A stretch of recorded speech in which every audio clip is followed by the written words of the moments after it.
I always preface patting myself on the back by saying, like, I don't like to pat myself on the back. But I did say on the day that Elon Musk bought this thing, I said, that dude has no idea the crap show he's getting into. Because if he tries to do what all the conservatives want him to do, he's going to ruin the business. And he's going to find that he can't do it. And it appears that's what he's finding out.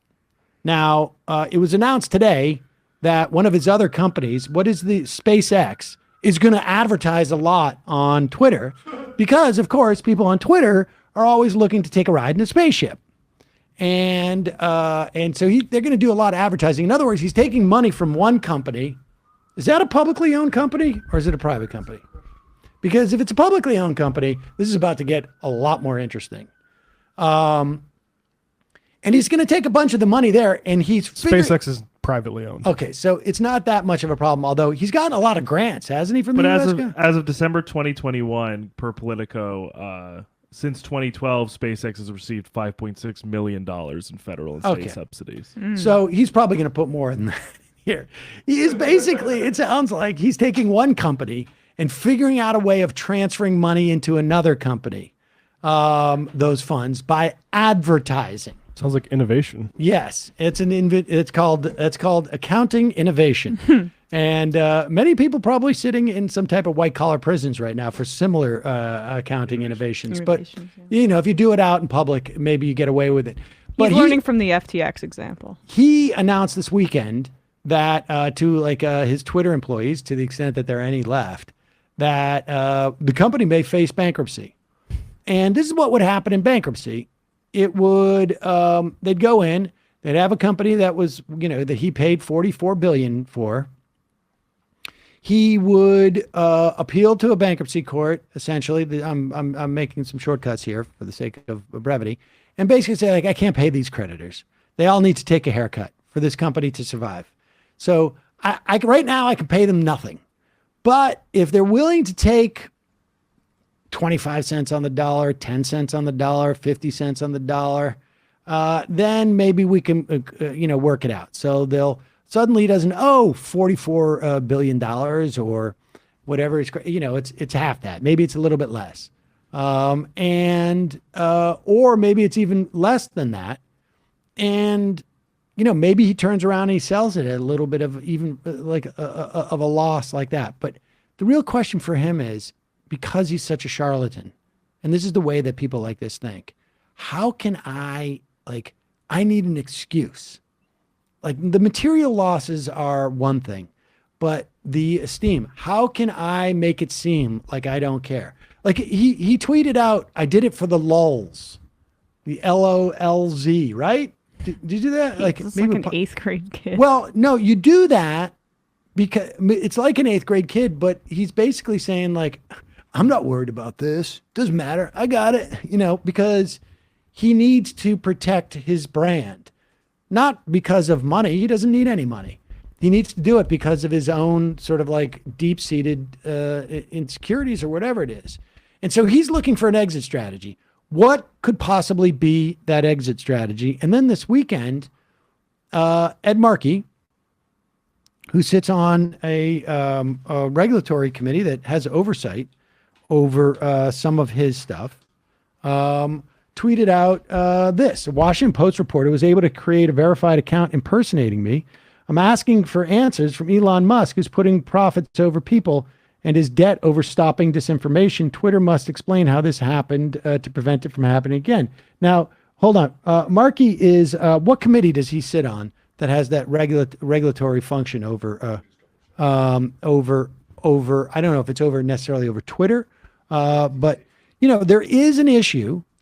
Subcommittee on Communication, Media, and Broadband. There you go. Yeah, right. And one of the issues that the U.S. government and Treasury, I know, was looking at is that when you have an important business, maybe that's decided by size or the role it plays in the country, they look at who's investing in this? How much foreign ownership? What companies? What countries? We need to see some transparency here because, for instance, voting machines. Do you want voting machines to be owned in part by, I don't know, North Korea, Saudis. the Saudis? Probably not. It's probably in the interest of the U.S. government to sort of like, at the very least, get disclosure on those type of things. But Markey has oversight over these communication things. Just like you see Amazon get called in for hearings. Twitter has gotten called in for hearings in the past. And Ed Markey's committee is a committee that would do that. And here's Elon Musk responding. Perhaps because your real account sounds like a parody, he says. Got him. Now, put aside the childish part. What do you have left? Well, what is he doing here? What is Elon Musk doing here? And Ed Markey says, one of your companies is under an FTC consent decree. Auto safety watchdog NHTSA is investigating another for killing people. And you're spending your time picking fights online. Fix your companies or Congress will. And Elon Musk goes on to say, do we have the part? Go back to the original tweet thread. Elon Musk says, real account says for parody. And then he writes, are you suggesting the center will be used as political power to attack me?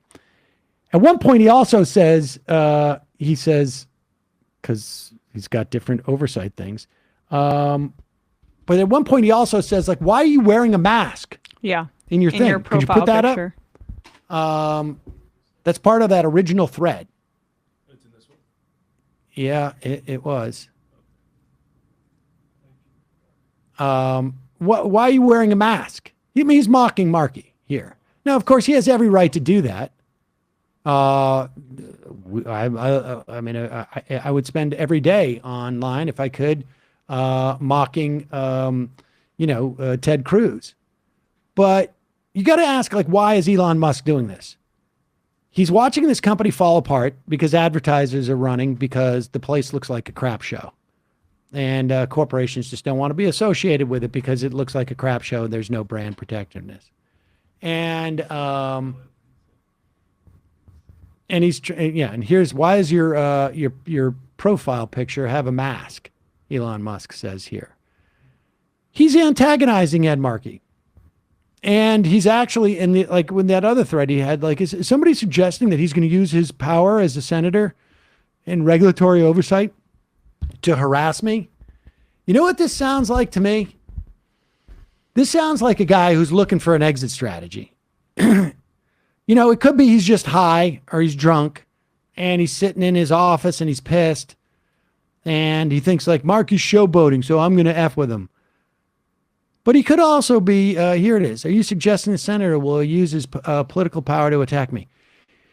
If you go into bankruptcy, you make all your investors take a haircut, you get all the other people to lose their money, you want to sell at a loss, you need a reason. And I don't know. If I'm Elon Musk, I got to think that, like, a good reason for me would be if I could claim that I am being attacked unfairly in some type of McCarthyite attack on me because I got into it with a senator, and now I've got all these committees looking at my stuff, and now I have to sell Twitter. I was forced to. Yeah, I mean, I feel like that would have been his strategy even if he wasn't feuding with Markey. But maybe that's where it goes. I just have a hard time assigning a lot of foresight to this guy. Listen, I'm not saying, I just think this guy is desperate. And when you're desperate and you're drowning, you grab onto anything you can see. All of this was like, and it's amazing to think about how small of an ego, or how small you have to be, and I guess how big your ego has to be to engage in this. But so much of this was trying to impress MAGA reply guys. Yeah. And like that's what he went into this project for, and also to put his name out there and like kind of corner the market on those people. But so this is just very much in keeping with like what his whole online persona has been, which is I'm the Reddit bro billionaire who's going to troll people. I mean, it's not going to get you far. Like, and we I think we talked a bit about the Eli Lilly tweet and how the stock responded when people were putting up fake tweets about insulin prices and how insulin is free now. And like, he's not going to last long if he pisses off every other one of these billionaire oligarchs in his little pet project here, just because he wants to be the billionaire on the front pages more than them. Like those other people are smarter than he is, and they want to be behind the scenes ripping everybody off. And what he's done is just created an opportunity for anybody to have a public forum to rip into these like massive corporations that want nothing more than for their, like, say, gouging of people on insulin to be behind the scenes. Yeah, speaking of which, here is Bernie Sanders reacting to Eli Lilly having, can you hit view on that so that we can see the tweet that he... That's a screenshot. Oh, yeah, sorry. All right, we need that tweet because Bernie Sanders is responding to Eli Lilly, their apology, essentially, for being spoofed on Twitter. I think people know this story, but Eli Lilly, some parody account basically said, hey, we're going to give away sort of like a yes man thing. You remember those guys? Yeah, yes yeah. men? They would do this at all sorts of different like corporate events, and they would do it on behalf of corporations. Right. I don't know. It could be the yes men actually doing it, saying, we've been price gouging for a long time on insulin, but we're going to give it away free. And Bernie Sanders, here it is. We apologize. Here's the original one. We apologize to those who've been served a misleading message from a fake Lilly account. Our official Twitter account is LilyPad, and here is Bernie Sanders responding to that. Pop this one up.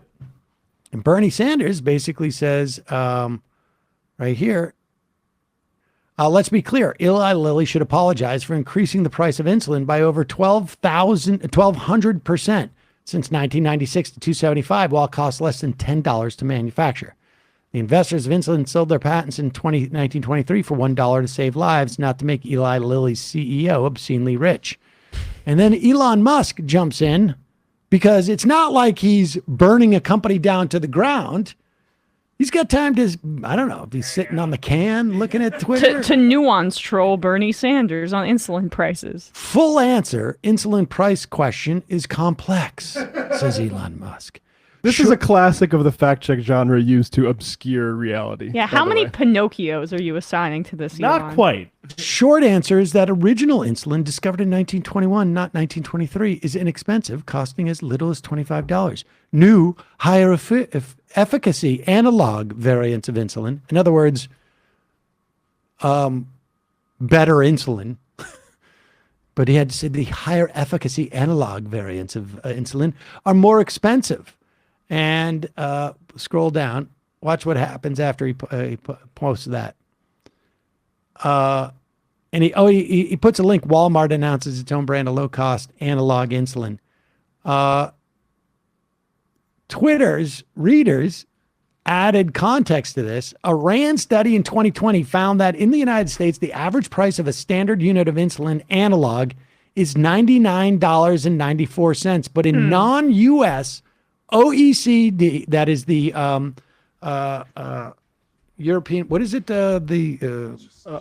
Organization of European... Organization for Economic Cooperation and Development. Okay, this is basically other Western industrialized nations. Right. The average price is $9.32. So in other words... It's a little complex. Yes, it's a little complex. Like, why is it 11 times more expensive in this country than it is in countries that are similarly situated?